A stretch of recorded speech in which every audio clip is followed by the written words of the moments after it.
આજની વાર્તા છે શો ફેર પડે, જે પુસ્તક મનનો માળોમાંથી લેવામાં આવી છે. એક વૃદ્ધ માણસ સવારમાં દરિયાકાંઠે લટાર મારવા નીકળેલો. સૂર્ય ઉગવાને હજુ થોડીક વાર હતી. અદ્ભુત શાંતિ છવાયેલી હતી. ભીનાશ ભરેલો પવન ધીમી ગતિએ વાઈ રહ્યો હતો. એ વખતે એની નજર એક યુવાન પર પડી. દરિયાને કાંઠેથી કંઈક હાથમાં લઈ દોડતો એક ઘૂંટણ સમાણા પાણીમાં જતો અને ત્યાં કંઈક નાખતો હતો. વૃદ્ધને નવાઈ લાગી. એણે યુવાનની પાસે જઈને જોયું તો ભરતીમાં હજારોની સંખ્યામાં તણાઈને કાંઠે આવી ગયેલી સ્ટારફિશને તે ખોબામાં લઈને દરિયામાં છોડી આવતો હતો.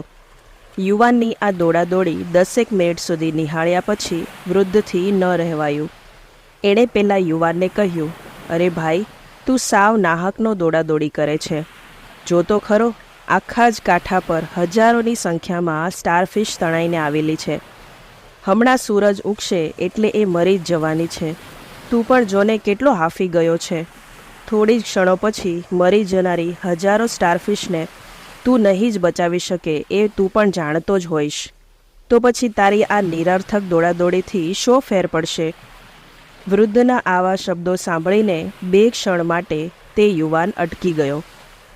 પછી એણે વાંકા વળી પોતાના ખોબામાં એક જીવતી સ્ટારફિશ લીધી અને દોડતા જઈ એને ગોઠણ સમાણા પાણીમાં છોડી આવ્યો. પાછા આવીને એણે પેલા વૃદ્ધ સામે જોયું.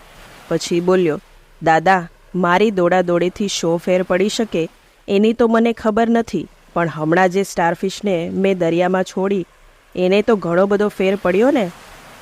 વૃદ્ધ કઈ જવાબ આપે તે પહેલાં તો એ યુવાને બીજી એક સ્ટારફિશ ખોબામાં લઈને પાણી તરફ દોટ મૂકી.